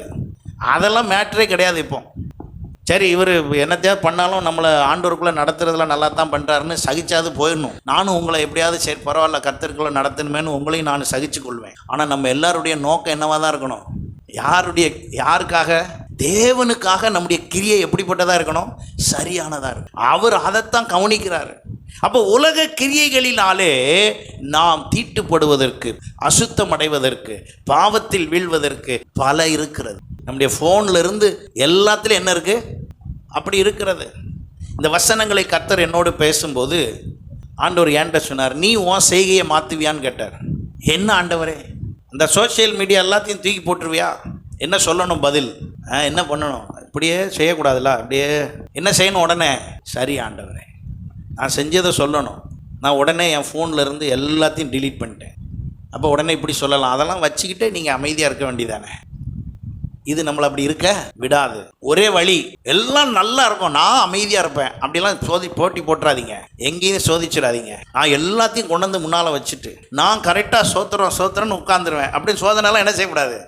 பண்ணக்கூடாது. வேதம் என்ன சொல்லுகிறது? அப்படிப்பட்டவர்களை விட்டு ஓடு. ஏன்னா அது உங்களை விடாது. ஏன்னா எப்போதுமே சிகரெட்டு பிடிக்கிறவங்க கூட என்ன சொல்கிறான் தெரியுமா? பாஸ்டர் நான் விடணும்னு தான் நினைக்கிறேன், அது என்ன செய்ய மாட்டேங்குது. ஆனால் அது இருக்குது எங்கே? இவங்க விரலுக்கு இடையில் உட்காந்துக்கிட்டு இவங்க தான் பிடிச்சிருக்காங்களே. ஆனால் சொல்லும் போது என்ன சொல்கிறாங்க? குடியை நான் விடலான்னு நினைக்கிறேன், ஆனால் என்ன செய்ய மாட்டேங்க, என்னைய விட மாட்டேங்க. ஆனால் டம்ளரை பிடிச்சிருக்குது யார்? அது இப்படியே சாஞ்சி இப்படியே உள்ள மடக்குன்னு போகுதா என்ன? நீங்கள் தான் பிடிச்சி, நீங்கள் தான் மிக்ஸ் பண்ணி, நீங்கள் தான் எல்லாத்தையும் செய்றீங்க. அப்போ நல்லா கவனிங்க, என் கிரியை தான் என்னைய நிறைய நேரம் தேவன் தருகிற பலனை என்ன செய்யறதில்ல, அடைய விடுறதில்ல. அப்போ என்ன செய்யணும்? தூக்கிடணும், அதை எடுத்துடணும், வேண்டாம். ஏன்னா என் செய்கை தேவனுக்கு உகந்ததாய் வேண்டும் என்றால் நான் எதெல்லாம் தவிர்க்கணுமோ அதெல்லாம் என்ன செஞ்சாகணும்? தவிர்த்து ஆக வேண்டும், எடுத்து ஆக வேண்டும், வேண்டாம் என்று சொல்லி ஆக வேண்டும். அந்த இடத்திற்கு வருவதற்கு முயற்சித்தாலே போதும். நான் இப்படி சொல்றேன், முயற்சித்தாலே போதும், கர்த்தர் உங்களை ஆசீர்வதிப்பார். அல்லேலூயா. முயற்சிக்கிற நீங்கள் அந்த செய்கையை செய்ய ஆரம்பித்தீர்கள் என்றால் கர்த்தர் உங்கள் வலது கரத்தை பிடித்து உங்களோடு இருந்து உங்கள் கூடவே இருந்து உங்களை ஆசீர்வதித்து எந்த நஷ்டத்துக்கும் எந்த பிரச்சனைக்கும் எந்த இக்கட்டுக்கும் உங்களை விடாமல் காத்து வழி நடத்துவார். அவர் செய்ய விரும்புகிறது அதுதான் பாருங்க. ஆனால் நம்முடைய செய்கை எப்படி இருக்கிறது? நிறைய நேரத்தில் நம்முடைய செய்கை தவறாக இருக்கிறபடினாலே நம்மால் என்ன செய்யணும்னே தெரில. ஆண்டவர் எவ்வளவோ முயற்சி பண்ணுறார். மத்தேயு 7:23 பாருங்க. அப்பொழுதும் நான் ஒரு காலம் உங்களை அறியவில்லை, அக்கிரம செய்கைக்காரரை என்னை விட்டு அகண்டு போங்கள். ஏங்க எங்களை இப்படி சொல்லிட்டீங்க? உன் செய்கை எப்படி செய்கையா இருக்கு? அக்கிரம செய்கையா இருக்கிறது. ஆனா அங்க சொல்றவங்க என்ன சொல்றாங்க? அவங்க எல்லாரும் என்ன பதில் சொல்றாங்க ஆண்டவருக்கு? உம்முடைய நாமத்தை வைத்து நாங்கள் இதை செய்தோம் அதை. என்னன்னா ஆண்டவர் நாமத்தை வச்சு இவங்க ஏதோ பண்ணியிருக்காங்க, இவங்களுக்கு வேண்டியதை, இவங்களுக்கு சாதகமானதை, இவங்களுக்குரிய பேர்ப்புகள், இவங்களுடைய பிரஸ்தாபம், இவங்களுடைய காரியங்கள், இதைத்தான் செய்திருக்கிறாங்க. யார் பேரை வச்சு? ஆண்டவர் பேரை வச்சு இவங்க செஞ்சிருக்கிறாங்க. இவங்க அந்த மாதிரி செய்ததுனால ஆண்டவர் ஃபைனல் ஜட்ஜ்மெண்ட் வரும்போது, ஃபைனலாக வரும்போது சொல்கிறாரு, இங்கே பாரு, நீ எல்லாம் செஞ்சதெல்லாம் உண்மைதான், ஆனால் ஏன் பார்வைக்கு உன் செய்கையெல்லாம் எப்படி இருக்குது? சத்தமாக சொல்லுங்க, அக்கிரம செய்கையாக இருக்கிறது. ஆண்டவராகிய இயேசு கிறிஸ்து மத்தேயு 11 ரொம்ப மனசு நொந்து கொண்டு வேதனை அடைந்து கடிந்து கொள்ளுகிற ஒரு காரியம். மத்தேயு 11:20 பாருங்க. 20 அப்பொழுது தமது பலத்த செய்கைகளில் அதிகமானவைகளை செய்ய கண்ட பட்டணங்கள் மனந்திரும்பாமல் போனபடினால் அவைகளை அவர் என்ன செய்தாராம்? அப்போ நல்லா கவனிங்க, ஆண்டவர் ஒரு விஷயத்தை சொன்னால் எதிர்பார்த்தா அதில் அங்கே ஒரு நிறைய கிரியைகளை எதிர்பார்க்குறாரு. வசனம் இப்படி ஒன்று இருக்கிறது, எனக்கு ரெஃபரன்ஸ் ஞாபகம் இல்லை. தண்ணி ஊற்றுனா அந்த நிலம் என்ன செய்யணுமா? பயிர் கொடுக்கணுமா? தண்ணி ஊற்றுனாக்கா அந்த நிலம் கண்டிப்பாக என்ன கொடுக்கணுமா? பயிர் கொடுக்கணும், விளையணும். விளையலைன்னா அந்த நிலம் சபிக்கப்பட்ட நிலம். உங்களுக்குள்ளே ஆண்டவர் அவருடைய ரட்சிப்பை கொடுத்திருக்கிறார், அபிஷேகத்தை தந்திருக்கிறார், அவருடைய வல்லமை அனுப்ப விரும்புகிறார், அவருடையது எல்லாத்தையும் கொடுக்க விரும்புகிறார். ஒரு ரிட்டர்ன்ஸும் அவருக்கு இல்லை. பதில் இல்லைன்னா ஒன்றுமே செய்ய முடியாது. வாசிங்க அதை. எபிரேயர் 6:7 வாசிச்சுட்டு அப்புறம் மத்தேயு 11 வாசிப்போம். எப்படி எனில் தன்மேல் அடிக்கடி பெய்கிற மழையை குறித்து பார்த்தீங்களா? தேவனால் ஆசீர்வாதம் பெறும் எந்த நிலம்? தண்ணி ஊத்துறதுக்கு தகுந்தாலும் அங்கே என்ன வரணுமா? பலன் வரணும். நீங்கள் சபைக்கு வருகிறீர்கள், வசனம் விதைக்கப்படுகிறது, வசனம் போதிக்கப்படுகிறது, உங்களை ஆவிக்குரிய ஜீவியத்திலே வழி நடத்த சகல முயற்சிகளும் எடுக்கப்படுகிறது. ஆனால் ஒன்றுமே வரவில்லை என்றால் அது ஆசீர்வாதம் பெற முடியாது. உங்கள் செய்கை தேவனுக்கு ஏற்றதாய் மாற வேண்டும். அதை மாற்றுவதற்கு ஒருவரை வைத்துக்கொண்டு அவர் உங்களை வழி நடத்தி கொண்டு, வாங்க இப்படி செய்யுங்க, ஜெபம் பண்ணுவோம், சேர்ந்து தியானிப்போம், வசனத்தை ஆராய்வோம், வாருங்கள் என்று சொல்லி மெனக்கிட்டு அந்த வேலையவே செய்து கொண்டிருந்தால் உங்கள் பலன் அங்கிருந்து என்ன செய்யணும்? உங்கள் கிரியை வர வேண்டும், செய்கை வர வேண்டும். அப்படிப்பட்ட அந்த நிலத்தை பற்றி அவர் சொல்லுகிறார். அந்த நிலத்தை தான் அவர் என்ன செய்வாராம்? ஆசீர்வதிப்பார். நம்ம என்ன செய்யறோம் தெரியுமா? ஆண்டவரே என்னை ஆசீர்வதியும். ரைட், நீங்க என்ன செய்ய போறீங்க? ஒரு முறை என்னிடத்துல சில பேர் இந்த வெளியே இருந்து ஃபோன் பண்ணி ஜெபம் பண்ணுவாங்க. அப்போ ஒரு அம்மா எனக்கு ஃபோன் பண்ணாங்க, பாஸ்டர் ஐயா, நீங்கள் அந்த ஊழியத்துக்கெலாம் வந்திருக்கீங்க, உங்களை பார்த்துருக்குறேன், என் பிள்ளைங்க வீட்டில் டிவிலெலாம் உங்கள் செய்தியெல்லாம் போடும், இன்றைக்கி என் பேர பிள்ளைக்கு பிறந்த நாள், அதனால் நீங்கள் உபவாசம் இருந்து என்ன பண்ணுங்க, ஜெபம் பண்ணுங்க. எனக்கு ஃபோன். இப்போ நான் கேட்டேன், நீங்கள் என்னம்மா செய்ய போறீங்க? இப்போ தான் என் மாவன் 2 கிலோ மட்டன் எடுத்துகிட்டு வந்தான், நாங்கள் பிரியாணி ஆக்கி என்ன செய்ய போகிறோம்? சாப்பிட போகிறோம். நீங்கள் பிரியாணி ஆக்கி சாப்பிடுவீங்க, பாஸ்டர் மட்டும் என்ன செய்யணுமா? எப்படி பார்த்தீங்களா விஷயம்? எப்படி இருக்குது பார்த்தீங்களா? அப்போ என் கிரியை, அப்போ என்னைய கிரியை செய்ய சொல்லிட்டு நீங்கள் என்ன பண்ணுறீங்க? நீங்கள் விருந்து சாப்பிட்றீங்க. நான் என்ன செய்யணும்? கிரியை பண்ணி, ஏசப்பா சோத்திரப்பா, அந்த பிள்ளைய ஆசீர்வதிங்கப்பா, ஃபோன் பண்ணி சொல்லியிருக்காங்க, ஆண்டவரே எப்படியாவது ஆசீர்வதிங்க ஆண்டவரே அப்படின்னு நான் இங்கே சோத்திரம் இருக்கும்போது அங்கே நல்லா போட்டு சமைச்சு எடுத்து, அப்படி இல்லைங்க கிரியை. ஜெபிக்க சொன்னது தப்பு இல்லை. நான் உடனே இந்த கேள்வியை கேட்டேன், நீங்கள் என்ன பண்ணுறீங்க அப்படின்னு. ஏன்னா என்கிட்ட ஒருத்தர் ஜெபிக்க வந்தால் என்னுடைய முதல் செயல் என்னவாக இருக்கிறது? நீங்கள் முதல்ல என்ன பண்ணிட்டீங்களா? ஜெபம் பண்ணிட்டீங்களா? நான் உங்களுக்கு ஏஜெண்ட் அல்ல. ஹலோ மாஸ்டர், உங்களுக்கு யார் கிடையாதுங்க. உங்களுக்கு யாராவது ஏஜெண்ட் இருந்தாங்கன்னா இன்னையோட விட்டுருங்க, ஏஜெண்ட்டே இருக்கக்கூடாது. ஆமேன். நான் ஏஜென்ட் கிடையாது, யாருக்கும் நான் யார் கிடையாது. ஏஜென்ட் வேலையெல்லாம் பார்க்கறது இல்லை, எல்லாத்தையும் என்கிட்ட கொடுங்க, நானே ஜெபம் பண்ணுறேன். நான் அந்த ஆள் கிடையாது. நான் மாஸ்டர், டியூஷன் மாஸ்டர் மாதிரி. எல்லாம் ஹோம்ஒர்க் பண்ணிட்டீங்களா? எல்லாம் படிச்சுட்டு வந்துட்டீங்களா, எல்லாம் ஜெபம் பண்ணிங்களா, அந்த மாஸ்டர் நான். புரிஞ்சுதா இல்லையா? இனி யாராவது என்ன நினைக்கக்கூடாது, இவர் ஏஜென்ட் வேலை பார்ப்பார், புரோக்கர் வேலை பார்ப்பாருன்னு நினைக்கக்கூடாது. ஆண்டவருக்கும் உங்களுக்கும் இடையில நான் எந்த நாளும் எந்த வேலை பார்க்க மாட்டேன். ஏன்னா அதுக்கு என்னை அழைக்கவே இல்லை. அப்படி அழைப்பு பெற்று இருக்கிறவங்க இருக்காங்க, அவங்கள பார்த்து கடைசியாக அக்கிரம செய்கைக்காரன்னு சொல்லி அவர் ஆஃப் பண்ணிடுவார். அதனால் எனக்கு தெரியும், யாரும் நமக்கு அப்படி இருக்கக்கூடாதுங்க. உங்கள் ஆவிக்குரிய வாழ்க்கைக்கு யாரையும் ஏஜெண்டாக ஒரு நாள் என்ன செஞ்சிடாதீங்க, வச்சிடாதீங்க. அப்படி ஒரு ஆப்ஷனே கிடையாது பைபிளில். ஆவியானவர் உங்களுக்குள் இருக்கிறார், நீங்கள் நேரடியாக அவரோடு பேசலாம். அவர் உங்களுக்கு வெளிப்படுத்துவார், அவர் உங்களுக்கு உணர்த்துவார், அவர் உங்களை வழி நடத்துவார். இன்னும் பிரத்யேகமாய் வழி நடத்துறதுக்கு சபையவும் ஊழியரையும் கொடுத்துருக்கார். இதுதான் ஆப்ஷன், வேற ஆப்ஷன்லாம் கிடையாது. அப்போ நீங்க வசனத்தில் தெளிவாய் சொல்லுகிறது, என்னை ஆசீர்வதிக்கிற கர்த்தர் என்கிட்ட என்ன எதிர்பார்க்கிறாரு? பலனை, கிரியைகளை, செய்கைகளை எதிர்பார்க்கிறார். தொடர்ந்து வாசிங்க. முட்செடிகளையும்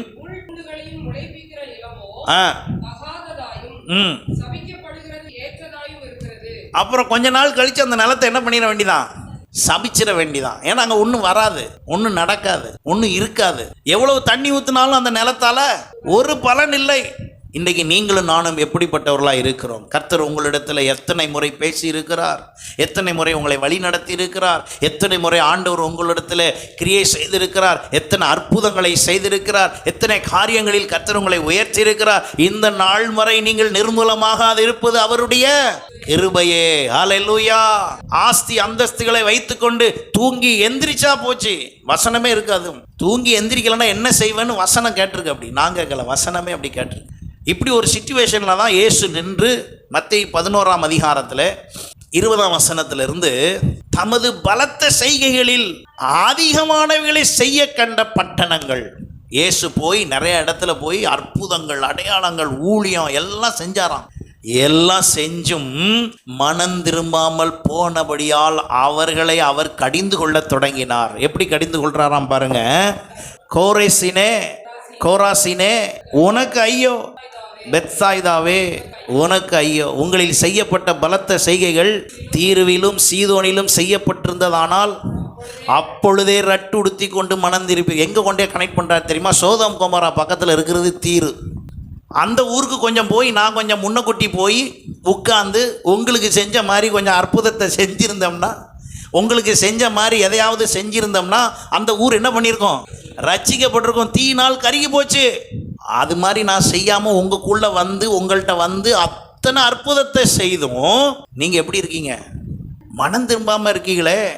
வான பரியந்தம் உயர்த்தப்பட்ட கப்பர்நகுமே, நீ பாதாள பரியந்தம் தள்ளப்படுவார். ஏன்? கப்பர்நகும் முக்கியமான ஊர், இயேசு அடிக்கடி சென்ற ஊர் கப்பர்நகும். அப்போ அவர் என்னெல்லாம் செஞ்சார்னு சொன்னால் அது வேற டைரக்ஷனில் போயிடும். என்னென்ன அற்புதம்லாம் செஞ்சார், இந்த ஊரில் எவ்வளவு விமர்சையாய் கர்த்தர் அங்கே உள்ளே போனார் வந்தார்னு பார்த்தீங்கன்னா எக்கச்சக்கம் இருக்கு. ஆனால் சொல்றாரு, கப்பர்நகுமே மாறி நீ பாதாள பரியந்தம் தாழ்த்தப்படுவாய். உன்னிடத்தில் செய்யப்பட்ட பலத்த செய்கை சோதமிலே செய்யப்பட்டிருந்ததனால் அது இந்நாள் வரைக்கும். என்ன ஒரு கவலை பாருங்க, எங்க கொண்டே கனெக்ட் பண்றாரு. சோதம் கொமராவை ஏன் அழிச்சேன்னு தெரியுமா? அவன் செய்கையெல்லாம் சரியில்லை, அவன் கிரியை சரியில்லை, அவன் தப்பா செஞ்சுக்கிட்டே இருந்தான். நான் அவனுக்கு ஒன்ன மாதிரி கூட சொல்லலைங்க, லேசா ஒரு தடவை தான் போய் என்ன செய்தேன் சொன்னேன். இன்னும் செய்தியை பார்த்தீங்கன்னா அவங்களுக்கு முழுசும் சொல்லவே இல்லை. நேரடியாக என்னதான் பட்டது, நேரம் என்னதான் செய்யப்பட்டது, அழிவுக்கு தான் வந்தது. ஆனால் இங்கே சொல்லியிருக்கிறார் பாருங்க. அவர் சொல்லுகிறார், நீ கப்பர்நகுமாகிய உனக்கு நான் எவ்வளவு வேலை செஞ்சேன். எத்தனை பேர் நான் சொல்றதை புரியுறீங்க? என்னுடைய கிரியை தாங்க தேவனிடத்திலிருந்து, கர்த்தரிடத்திலிருந்து சகல ஆசீர்வாதத்தையும் கொண்டு வரும். நான் கர்த்தாவேன்னு வாயில கூப்பிடுறதுல ஒரு மேட்ரு கிடையாது. நீங்க கூப்பிடுறதே வேண்டாங்க, உங்க செய்கை கர்த்தருக்கு பிரியமாய் இருந்தாலே போதும். அல்லேலூயா. கர்த்தர் இங்கே சொல்லுகிற காரியம் பாருங்க. கப்பர்நகுமே, உன்னை நான் எத்தனை தடவை வந்தேன், உன்னை எத்தனை தடவை வந்து உன் ஊருக்குள்ள எத்தனை தடவை அற்புதம் செய்தேன். இதே வேலையை நான் எங்க செஞ்சிருந்தா, சோதோமிலே செஞ்சிருந்தால் அன்றைக்கு சோதம் மனம் திரும்பி இருக்குமே. அதை விட ஸ்பெஷலாலாம் உன்னைய நான் கவனிச்சேன். இயேசு மாம்சத்தில் இருந்த பொழுது அவர் பேசி வெளிப்படுத்தின விஷயங்க இது. அது மாதிரி நீ இருக்கியா? அது இந்நாள் வரை நிலைந்து இருக்குமே. 24ஆம் வசனம் பாருங்க. நியாய தீர்ப்பு நாளிலே உனக்கு நேரிடுவதை பார்க்கிலும் சோதம் நாட்டிற்கு நேரிடுவது லகுவாயிருக்கும் என்று உங்களுக்கு சொல். நியாய தீர்ப்பு அன்னைக்கு நான் பாரு என்ன செய்ய போறேன். அதனால தான் சொல்றாரு, அவன் அவனுடைய செய்கைக்கு தக்க பலன் என்னோடு கூட வருகிறது. நான் இப்போ செய்கையை மட்டும்தான் சொல்லியிருக்கிறேன், பலனை பற்றி இன்னும் பேசலை. அப்போ என் செய்கை தாங்க தேவ பலனை கொண்டு வருகிறது. அல்லேலூயா. அப்போ இன்றைக்கு நிறைய பேர் என்ன செய்கிறாங்களாம் பாருங்க. யூதா புஸ்தகம் 18ஆம் வசனம் இப்படி சொல்லுகிறது, கடைசி காலத்திலே தங்கள் துன்மார்க்கமான இச்சைகளின்படி நடக்கிற பரியாசக்காரர் தோன்றுவார்கள் என்று உங்களுக்கு சொன்னார்களே, இவர்கள் பிரிந்து போகிறவர்களும் ஜென்ம சுபாவத்தாரும் ஆவி இல்லாதவர்களும் ஆமே. அதை தொடர்ந்து எபேசியர் 4:18 அவர்கள் புத்தியில் அந்தகாரப்பட்டு தங்கள் இருதய கடினத்தினால் தங்களில் இருக்கும் அறியாமையினாலே தேவனுடைய ஜீவனுக்கு அந்நியராயிருந்து உணர்வில்லாதவர்களாய் சகலவித அசுத்தங்களையும் ஆவலோடு நடப்பிக்கும்படி தங்களை காம விகாரத்துக்கு ஒப்பு கொடுக்கிறார்கள். நீங்களோ இவ்விதமாய் கிறிஸ்துவை கற்றுக்கொள்ளவில்லை. இப்போ வசனம் என்ன சொல்லுதுன்னா, நீங்களோ இவ்விதமாய் கிறிஸ்துவை கற்றுக்கொள்ளவில்லை. இயேசு கிறிஸ்துவை கற்றுக்கொள்ளுகிற இடத்துல உலகத்தை போல அங்கே ஒன்றும் இருக்க முடியாது. உலகத்தில் நடக்கிறவைகளைப் போல இங்கே நடத்த முடியாது. உலகத்தில் உள்ளவைகளைப் போல காண்பித்து இங்கே யாரையும் கூப்பிட முடியாது. உலகத்தில் நடக்கிற எந்த அட்மாஸ்பியர்ஸ் அல்லது அட்ராக்ஷன்ஸும் இங்கே செய்ய வேண்டிய கட்டாயம் இல்லை. ஒருவேளை இப்படி செய்தால் ஒரு கும்பல் நிறைய பேர் ஆண்டவர் பக்கம் வந்துருவாங்களோ? இல்லை. சத்தியத்தை பேசினால் போதும். அல்லேலூயா. அதை தவிர இங்கே வேற ஒன்றையும் காட்ட முடியாது. ஏன் முடியாது என்றால் இது தேவ சமூகம், இது தேவனுக்குரியது, தேவனை சார்ந்து வாழுகிற இடம். அப்போ தேவனுக்குரியதை தேவனுக்குரியதாகவே நம்ம காண்பிக்க வேண்டும். ஹல்லேலூயா. உலகம் உள்ள வந்துடக்கூடாது, உலகத்தை போல வரக்கூடாது.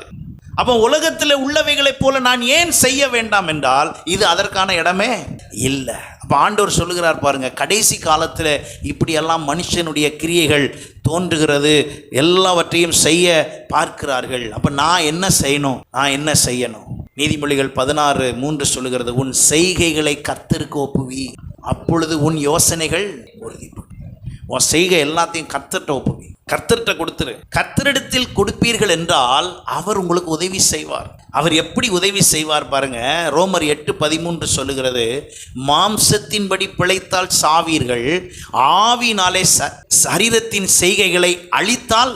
அப்போ என் சரீர செய்கை எல்லாம் தேவனுக்கு பிரியமில்லாததாகவே இருக்கிறது. நல்லா கவனிச்சு பாருங்களேன். உங்கள் வேலையை செய்யும் போது தூங்க மாட்டீங்க, உங்கள் வேலையை செய்யும் போது உற்சாகமாக இருப்பீங்க, உங்கள் வேலையை செய்யும் போது சரியான நேரத்துக்கு செய்வீங்க, கரெக்டாக டைமில் கரெக்டாக இருப்பீங்க. ஆனால் கர்த்தர் வேலையை செய்யும் போது எப்படி வர்றீங்க, எப்படி செய்கிறீங்க, எப்படி செயல்படுறீங்க, உட்கார்ந்துருக்கும் போது தூங்குறீங்களா? எல்லாம் கவனிச்சு பாருங்கள். உங்கள் இடத்துல நீங்கள் ஒரு நாள் என்ன செய்கிறதில்ல, தூங்குறது இல்லைன்னா தேவ சமூகத்துக்கு வந்தாலும் என்ன செய்யக்கூடாது, தூங்கக்கூடாது.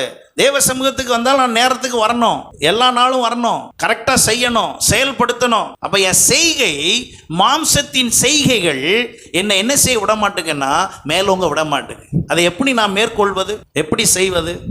அதுக்கு தான் ஆவியானவர் நமக்குள் தந்தரப்பட்டிருக்கிறார். அதைத்தான் அங்கே சொல்லப்பட்டிருக்கிறது, ஆவியினாலே சரீரத்தின் செய்கைகளை என்ன செய்வீர்கள், அழித்தால். ஆவியினால தான் அழிக்க முடியும். நான் இப்போ சொல்றதுனால அழிக்க முடியாது, நான் சொல்றதுனால அதை செய்யவே முடியாது. ஆவியினால் அதை நீங்கள் அழித்தால் பிழைப்பீர்கள். ஏனென்றால் எபேசியர் 2:10 சொல்லுகிறது, ஏனெனில் நற்கிரியைகளை செய்வதற்கு நாம் இயேசு கிறிஸ்துவுக்குள் சிருஷ்டிக்கப்பட்டு. நாம் எல்லாரும் யாராக இருக்கிறோம்? நற்கிரியைகளை செய்வதற்கு நம் கிறிஸ்து இயேசுவுக்குள் சிருஷ்டிக்கப்பட்டு தேவனுடைய செய்கையாயிருக்கிறோம். அவைகளில் நாம் நடக்கும்படி அவர் முன்னதாக அவைகளை நமக்கு. அப்போ நல்லா கவனிங்க, அவர் யாருக்குன்னு எல்லாம் ரெடி பண்ணி வச்சிருக்காராம். யாருக்கு? அவர் செய்கைக்குள்ளே நடக்கிறதுக்கு நீங்கள் ஒரு ஸ்டெப் எடுத்தீங்கன்னா ரெண்டாவது ஸ்டெப்புடைய பாதை யாருது? யார் ரெடி பண்ணது? ஆண்டவர் ரெடி பண்ணது. அவர் அங்கே ரெடியாக வச்சிருக்கிறாராம், ஆயத்தம் பண்ணி வச்சிருக்கிறாராம். ஆனால் ஆயத்தம் பண்ணி வச்சிருக்கிறது என் கண்ணு பார்க்காது, என் காது கேட்காது. கொரிந்தியரில் அந்த வசனம் இருக்கு. மற்றவங்களுக்கெல்லாம் அப்படி கேட்காது. ஆனால் ஆவியினாலே எனக்கு அதெல்லாம் என்ன செய்வாராம், வெளிப்படுத்துவார். அல்லேலூயா. அப்போ நான் இந்த ஆவியினாலே என் மாம்ச கிரியைகள் எல்லாம் அழித்து இயேசு கிறிஸ்துவுக்குள்ளே சிருஷ்டிக்கப்பட்டிருக்கிற நான் தேவனுடைய செய்கையாக நான் மாற ஆரம்பித்து ஒரு ஸ்டெப் அப்படி எடுத்து வச்ச உடனே அடுத்த ஸ்டெப் யாருது? அவருடைய பாதை. அவருடைய பாதைகள் நெய்யாய் எப்பொழுதும் பொழிகிறது. அவருடைய பாதை வெளிச்சமாக இருக்கிறது. அவருடைய பாதையிலே இருள் இல்லை, அவருடைய பாதையிலே பள்ளத்தாக்கு இல்லை. அவர் கோணலானவைகளை செவ்வையாக்குவார். ஆமே. எனக்கு முன்பாக போய் கோணலானவைகள் எல்லாம் அவர் என்ன ஆக்கிடுவாராம்? செவ்வையாக்கிடுவார். ஆனால் ரெண்டுக்கும் கேப் எங்கன்னா ஒரே ஒரு சின்ன கேப்பு தான். ஆண்டவருடைய பாதைக்கும் நம்ம பாதைக்கும் ஒரு சின்ன கேப்பு தான் இருக்குது. ஒரு அடி அங்கலம் தான். என்ன ஒரு அடி அங்கலம்னா ஒரு ஸ்டெப். எல்லாரும் சொல்லுங்கள், எத்தனை ஸ்டெப்பு? ஒரு ஸ்டெப். இப்படி சொல்லுங்கள், நான் ஒரு ஸ்டெப் வச்சா ஆண்டவர் என்னை 400 ஸ்டெப்பு கூப்பிட்டு போவார். எத்தனை பேர் விசுவாசிக்கிறீங்க? ஆண்டவர் கூட்டிகிட்டு போகிறாருன்னா ஒருத்தரும் கை வைக்க முடியாது. அதுக்கு உதாரணம் வேறு யாரும் இல்லைங்க. இஸ்ரவேல் ஜனம் ஆயுதப்படை கிடையாது, தரப்படை கிடையாது, விமானப்படை கிடையாது, கப்பல் படை கிடையாது, அப்புறம் என்ன குதிரைப்படை கிடையாது, யானைப்படை கிடையாது, என்னெல்லாம் படை சொல்கிறீங்களோ ஒரு படையும் கிடையாது. ஆனால் வசனம் சொல்லுகிறது 47 ராஜாக்கள் அவங்க என்ன பண்ணிட்டு போனாங்களாம்? ஜெயித்து போனார்கள். 47 ராஜா. அதில் ஒரு ராஜா தான் பிலேயாமை வச்சு பிளான் பண்ணுறாரு, எப்படியாவது அழிச்சிடலாமான்னு. ஏன்னா அவருக்கு தெரிஞ்சு போச்சு, கேள்விப்படுறாங்களாம். எரிகோவை சுற்றும் போது கூட எரிகோவில் இருந்த அந்த ஸ்திரீ சொல்கிற வார்த்தை என்ன தெரியுமா? நீங்கள் எந்தவித படையின்றியும் ஜெயித்துக்கிட்டே வந்ததை நாங்கள் நினைவு கூர்ந்து நீங்கள் வர்றதை நினச்சி நாங்கள்லாம் பீதியில் இருக்கோம்னு சொல்லுதான். ஏன் ஆண்டவர் எப்படி கூப்பிட்டு வந்தார் அப்படி? ஏன்னா கூப்பிட்டது அவராக இருந்ததுனால நமக்கு எந்த வேலையும் கொடுக்கல. நீங்கள் உங்களுடைய செய்கை அவருடையதாக இருந்தால், உங்கள் செயல்கள் அவருடையதாக இருந்தால், உங்கள் கிரியை அவருடையதாக இருந்தால், அவர் உங்களை நேர்த்தியான பாதையில் கொண்டு செல்வார். அல்லேலூயா. புல்லுள்ள இடங்களில் மேய்த்து அமர்ந்த தண்ணீர் லண்டையில் உங்களை கொண்டு போய் விடுவார். மரண இருளின் பள்ளத்தாக்கு வந்தாலும் சரி, பொல்லாப்புக்கு பயப்படாமல் தேவரீர் என்னோடு கூட இருக்கிறீர், உமது கோலும் உமது தடியும் என்னை தேற்றும்னு சொல்கிற அளவுக்கு அங்கே நடக்கும். அல்லேலூயா. எத்தனை பேர் அப்படி விசுவாசிக்கிறீங்க? ஆண்டவர் இன்றைக்கு நம்மளை அப்படி தான் கொண்டு போக விரும்புகிறார். அந்த வசனத்தில் தெளிவாய் சொல்லப்பட்டிருக்கிறது, நம்முடைய தேவன் நம்மை அப்படித்தான் நடத்த விரும்புகிறார். எத்தனை பேர் நீங்கள் இன்றைக்கு ஆண்டவரிடத்தில், ஆண்டவரே என்னுடைய செய்கைகள், என்னுடைய கிரியைகள், அல்லேலூயா அல்லேலூயா. அப்போ இஸ்ரவேல் ஜனத்தை வழி நடத்திட்டு வந்தவர் எங்கெல்லாம் அடிச்சிருக்காருன்னு பாருங்கள். எங்கெல்லாம் செய்கை சரியில்லாமல் இருந்ததோ அங்கெல்லாம் தான் அடி, மற்றபடி ஒரு இடத்துலையும் அடிக்கலை. எரிகோவை சுற்ற வேண்டும், எரிகோவை சுற்றி எரிகோ கோட்டை உடைக்க வேண்டும். என்ன செய்வது? எல்லாரும் கடப்பாறை மண்வெட்டியெல்லாம் எடுத்துகிட்டு வாங்க, ஒன்றும் தேவையில்லைன்ட்டார். எல்லாம் என்ன பண்ணுங்க? ஆண்டவர் பாருங்கங்க சொல்கிறாரு, அவருடைய செய்கையை ஒன்று ஒன்றா சொன்னால் நிறையா இருக்குது. அவர் இது மட்டும் சொல்கிறேன், சுற்றி எல்லாரும் 6 நாள் பேசக்கூடாது. யாரும் என்ன செய்யக்கூடாது? பேசக்கூடாது. சில விஷயத்துக்கு மௌனமாக இருந்தால் தான் சரியாக வரும் போல் தெரியுது. சில பிரச்சனையை உடைக்கணும்னா எப்படி இருக்கணுமா? மௌனமாக இருக்கணும். ஆண்டவர் சொல்கிறார், 6 நாள் எல்லாரும் மௌனமாக அமைதியாக சுற்றி வாங்க. ஒருவேளை ஊடலை பேச்சுவார்த்தை நடந்திருக்கும். இவர் என்னன்னே தெரில, திடீர்னு ஒரு நேரம் இப்படின்றாரு, திடீர்னு ஒரு நேரம் அப்படிங்காரு. இப்போ திடீர்னு எரிகோவை சும்மா வாயை மூடிட்டு சுத்துங்கங்காரு. இதெல்லாம் சாத்தியமா? நீங்கள் இப்படியெல்லாம் பேசக்கூடாதுன்னு சொல்லி தான் அவர் என்ன பண்ணிட்டாரு, நம்மளை விட்டா என்ன பண்ணிக்கிட்டே வருவோம். மோசே காது கேட்க வரைக்கும் மனுஷனா அவர் எதையும் செய்ய வேண்டியதானே, நம்மளையும் போட்டு என்ன பண்ணிக்கிட்டு இருக்காரு, சுத்த விட்டுக்கிட்டு இருக்காரு. இவரெல்லாம் என்ன மனுஷன்? அவருக்கு தோன்றதெல்லாம் சொல்கிறாரு. ஆண்டவர் சொன்னா தான் சொல்வார். ஆமே. சுற்றி 6 நாள் சுற்றியாச்சுங்க. இப்போ 7வது நாள் சொல்கிறாரு, எல்லாரும் ஒன்றும் கவலை இல்லை, முன்னால் போகிற ஆள் எக்காலம் ஊதுவாங்க, அதான் அடையாளம். எக்காலம் ஊதுனோடனே எல்லாரும் என்ன செய்யணுங்க? பேசக்கூடாது. கடைசி வரைக்கும் பேச விடாமலே வச்சுட்டாரு. சில நேரம் அப்படி தான் வைக்கணும், நம்மளை பேசி தான் பிரச்சனையே. இப்போ பேச விடாமல் இப்போ என்ன சொல்கிறாரு, எல்லாரும் என்ன செய்யணுங்க? இப்போ நீங்கள் பேசுங்க, உங்களை பேச வேண்டாம்னு சொல்லலை. எல்லாரும் என்ன செய்யணுமா? துதிக்க வேண்டும். எக்கால சத்தம் கேட்டு அப்படி முன்னால் ஆள் போன உடனே நீங்கள்லாம் என்ன பண்ணிடணும்? இவங்க எல்லாரும் துதிச்சுக்கிட்டு போகிற நேரத்தில் அந்த கட்டடம் இங்கிட்டும் உழலை, இங்கிட்டும் உழலை. எங்கே போயிடுச்சான்? உள்ளே போயிடுச்சு. அப்படி தான் போட்டிருக்கு. கட்டடம் எங்கே போயிடுச்சுங்க? உள்ளே போயிடுச்சு. அந்த கட்டடத்தினுடைய அகலம் எவ்வளவு? ஒரு ரதம் போகுமா. 2 பக்கம் வீடு வச்சு ஒரு ரதம் போகுமா. எவ்வளோ அகலம் பார்த்துக்காங்க. எப்படியும் சுமார் ஒரு 70 அடியாவது இருக்க வாய்ப்பு இருக்குது. சும்மா நம்ம பேச்சுக்கு ஒரு 100 அடி வச்சுக்கோமே. 100 அடி அகலத்துக்கு இருக்கிற ஒரு செவரு வெறும் சும்மா நடந்த ஒரு நாள் மட்டும் 7 தடவை துதிச்ச ஒரு விஷயத்தின் செய்கையினால அது மொத்தம் என்ன செஞ்சு போச்சான்? முடிஞ்சு போச்சான். உங்களால் முடியுமா? முடியாதா? உங்கள் பிரச்சனை எதுவாக இருந்தால் நாங்கள் அமைதியாக இருன்னா அமைதியாக இருங்க. அமைதியாக இருன்னு சொன்னால் என்ன அர்த்தம்னா, விஷயத்தை யார்ட்டையும் போய் என்ன செய்யக்கூடாது, சொல்லக்கூடாதுன்னு அர்த்தம். அமைதியாக இருக்கணும். சோத்திரம் பண்ணிக்கிட்டு அமைதியாக இருக்கணும். துதின்னா துதிச்சிடணும். அங்கே கிரியை செய்கிறவர் கர்த்தர். அல்லேலூயா. என் கிரியை தாங்க தேவனை கிரியை செய்ய வைக்கும். எத்தனை பேர் அதை விசுவாசிக்கிறீங்க? பவுலும் சீலாவையும் தூக்கி சிறைச்சாலையில் போட்டாங்க. கால் தொழுமரத்தில் மாட்டியிருக்கிறது, கை தொழுமரத்தில் மாட்டியிருக்கிறது. உடனே இவங்க 2 பேரும் யோசிச்சாங்க, நீ காலை மாட்டியிருக்க, கையை மாட்டியிருக்க, வாய் சும்மா தானே இருக்கு. நம்ம நிறைய நேரம் காலும் கையும் மாட்டினோடனே இந்த வாயை வச்சுக்கிட்டு சும்மா இருக்காம வேற மாதிரி கத்தி, என் வாழ்க்கையில் நான் இப்படி வந்து மாட்டுவேனா, இப்படி வந்து கிடப்பானா? என் நிலைமையை பார்த்தியா? அவங்க அதெல்லாம் உட்காந்து அங்கே பேசலை. அவங்க என்ன பண்ணாங்களாம்? தேவனை துதித்தார்கள். ஏன்? அதுதாங்க செய்கை. அதுதான் செய்கை. என்ன செய்கை? ஆவிக்குரிய செய்கை என்ன அங்கே நடந்ததுன்னா, என்னையே மாட்டிட்டாங்க. மாட்டி இருந்துட்டு போகிறேன், நான் இருந்துட்டு போகிறேன். என் உடம்பு தான் மாட்டியிருக்கு, ஆனால் என் இதயம், என் வாய் ஆண்டவரை துதிக்கத்தக்க இருக்குது. அப்போ நான் இப்போ என்ன செய்வேன்? துதிப்பேன். அல்லேலூயா. அப்போ தான் அவங்க துதிக்கிறாங்க. இன்னும் துதிப்பேன், இன்னும் துதிப்பேன் அப்படின்னு போற்றி பாடிக்கிட்டே இருக்காங்க. அப்போ நல்லா கவனிங்க. துதிச்சு துதிச்சு அவங்க பண்ணிகிட்டு இருக்கும் போதே வேதம் சொல்லுகிறது, அவங்க கட்டுகள் காலில் இருந்தது, பில்டிங்கு, கேட்டு எல்லாம் என்ன பண்ணிருச்சான்? திறந்துருச்சு. ஆனால் இவங்க எங்கே தான் இருக்காங்க? உள்ளே இருக்காங்க. ஆனால் அங்கே இருக்கிறவனுடைய எண்ணம் என்னென்னா, கதவு திறந்தால் கைதி என்ன பண்ணிடுவான்? ஓடிடுவான்னு நினச்சி இவன் வாள் எடுத்து இப்படி தன்னை வெட்ட போகிறான். ஏன்னா அவன் கூப்பிட்டு போய் ராஜா வெட்டுறதுக்கு நானே என்ன பண்ணிக்கிறேன்? வெட்டிக்கிறேன். அப்போ இவர் உள்ளே இருந்து பேசுகிறாரு. இப்போ எப்பா நீ ஒன்றும் என்ன செஞ்சுக்காத, நீ நினைக்கிற மாதிரி இல்லை, நாங்கள் எங்கே தான் இருக்கோம்? உள்ளே தான் இருக்கோம். எங்களை நீங்கள் அக்யூஸ்டாக உள்ளே போட்டிங்கல்ல, நீங்கள் ரிலீஸ் பண்ணுற வரைக்கும் நாங்கள் தப்பிக்க மாட்டோம், நாங்கள் அமைதியாக தான் இருப்போம். நான் வேறு ஒன்றும் செய்யலை, இந்த செயலை என் தேவன் மகிமைப்படும்படி செய்தேன், கட்டுகள் எல்லாம் உடைக்கப்படும். உடனே அவன் என்ன சொன்னான் தெரியுமா? நாங்கள் ஞானஸ்தானம் எடுத்துக்கொள்ள என்ன செய்ய வேண்டும்? அல்லேலூயா. ஊழியம் எப்படி வேலை செய்யுது பார்த்தீங்களா? நம்முடைய செய்கை தாங்க பலரை ரட்சிக்க போகிறது.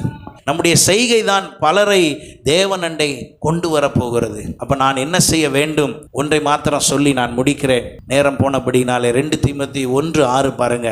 இது நிமித்தம் நான் உங்கள் மேல் என் கைகளை வைத்ததினால் உனக்கு உண்டான தேவ வரத்தை நீ அனல் மூட்டி எழுப்பி விடு, உனக்கு நினைப்பூட்டுகிறேன்.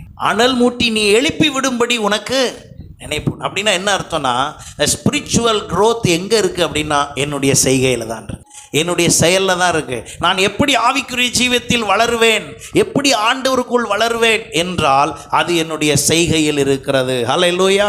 உங்களை செய்யும்படி சபை தூண்டுகிறது. நீங்கள் அதை சரியாய் செய்வீர்கள் என்றால், சபை சொல்லுகிறபடி செய்வீர்கள் என்றால், நீங்கள் ஆவிக்குரிய ஜீவியத்திலே பலன் அடைவீர்கள். ஹல்லேலூயா. ஆவிக்குரிய ஜீவியத்திலே பலன் அடைந்தால் உலக ஆசீர்வாதத்தில் பலன் அடைவீர்கள். பலன் இல்லாமல் பலன் இல்லை. என்ன பலன் இல்லாமல்? தேவ பலன் இல்லாமல் உலக பலன் இல்லை. அப்போ உலகத்திலே கர்த்தர் எல்லாவற்றையும் எனக்காக ஆயத்தம் செய்து வைத்திருக்கிறார். எல்லாம் எனக்காக ஆயத்தமாக இருக்கிறது. ஆனால் என்னுடைய கிரியையை கவனித்து கொண்டே இருக்கிறார். என்னுடைய கிரியை அவருக்கு ஏற்றதாய், அவருக்கு உகந்ததாய் இருக்கும் பட்சத்தில் அவர் உடனே எனக்கு வந்து என்னை ஆசீர்வதிக்க விரும்புகிறார். ஹல்லேலூயா. வசனம் சொல்லுகிறது, என் நாமத்தை பிரஸ்தாபப்படுத்தும் எந்த ஸ்தானத்திலும் நான் வந்து உங்களை என்ன செய்வேன்? ஆசீர்வதிப்பேன். நீ கூப்பிடவே வேண்டாம், நானே வருவேன். ஆனால் என் நாமம் பிரஸ்தாபப்படுதா? அந்த செய்கை அங்கே இருக்கிறதா? ஆண்டவராகிய இயேசு கிறிஸ்து அவர் கடைசி சொட்டு ரத்தம் மட்டும் தன்னை சிலுவையிலே அவர் ஒப்பு கொடுத்தார். அவருடைய செய்கை அது. அவருடைய செய்கை, தன்னுடைய செய்கையின் மூலமாக, செயலின் மூலமாக, கிரியையின் மூலமாக பிலிப்பியர் 2ஆம் அதிகாரம் தெளிவாய் அதை நமக்கு உணர்த்துகிறது. அவர் தேவனுடைய ரூபமாய் இருந்தும் தன்னை என்ன செய்தாராம்? ஆண்டவருக்கு ஒப்பு கொடுத்தார். ஹல்லேலூயா. தான் தேவனுடைய ரூபமாய் இருந்தும், வாசிங்க அதை, அவர் தேவனுடைய ரூபமாய் இருந்தும் தேவனுக்கு சமமாய் இருப்பதை எண்ணாமல் தம்மை தாமே வெறுமையாக்கி மனுஷ சாயலானார். சிலுவை மரண பரியந்தம் தன்னை என்ன செய்தாராம்? கீழ்ப்படிந்தவராகி, கிரியை, தன்னுடைய செய்கை, ஆண்டவராகிய இயேசு கிறிஸ்து கடைசி நிமிஷம் வரை கர்த்தருடைய செய்கைகளை செய்வதற்கு தன்னை ஒப்பு கொடுத்தார். எத்தனை பேர் இன்றைக்கு ஆயத்தமாக இருக்கீங்க? ஆண்டவரே, நான் எது செய்தாலும் உங்களுக்கு உகந்ததாக மட்டும் செய்கிறேன் ஆண்டவரே. அல்லேலூயா. உங்களுடைய நண்பர்கள் சொல்லலாம், உறவினர்கள் சொல்லலாம், பெற்றோர் சொல்லலாம், யார் சொல்கிறதா இருந்தாலும் அது தேவனுக்கு பிரியமில்லாததா இருந்தால் அவங்கள்ட்ட நேருக்கு நேர் சொல்லி தவிர்த்துருங்க. அப்படி ஒரு உறவை மெயின்டைன் பண்ணணும்னு சொல்லி அவசியமே இல்லை. சொல்லுங்க அவங்கள்ட்ட தைரியமா, இல்லை நான் தேவனுடைய பிள்ளை, நான் இப்படி செய்ய முடியாது. அப்போ சில பேர் சொல்லுவாங்க, அப்படின்னா நீ என் நண்பனே கிடையாது, என் பிள்ளையே கிடையாது நீ அப்படின்னு சொல்லுவாங்க. சொன்னாங்கன்னா அப்படி ஒரு விஷயத்துக்கு நான் பிள்ளை இல்லாமல் இருந்துட்டாலும் பரவாயில்ல, நன்மை இல்லாமல் இருந்துட்டாலும் பரவாயில்ல, ஆனால் இந்த செய்கை என்னுடைய பலனை என்ன செய்கிறது? தடுக்கிறது. இன்றைக்கு நிறைய பேருடைய ஆசீர்வாதங்கள் அளவு எங்கே இருந்திருக்கணும் தெரியுமா? நம்முடைய சபையிலே நீங்கள் இருக்கிற உங்களுடைய ஆசீர்வாதத்தின் அளவு, உங்களுடைய வருமானத்தின் அளவு எங்கேயோ இருந்திருக்க வேண்டும். உங்களுடைய உயர்வு எங்கேயோ இருந்திருக்க வேண்டும். அவ்வளவு உயர்வாய் இருக்க வேண்டிய நீங்கள் அப்படி இல்லை. காரணம் என்ன? நான் இப்பொழுது சொல்லுகிறேன், வசன ஆதாரத்தோடு சொல்லுகிறேன். உங்கள் செய்கைகள் உங்கள் பலனை கொண்டு வர விடாமல் தடுத்து விட்டது.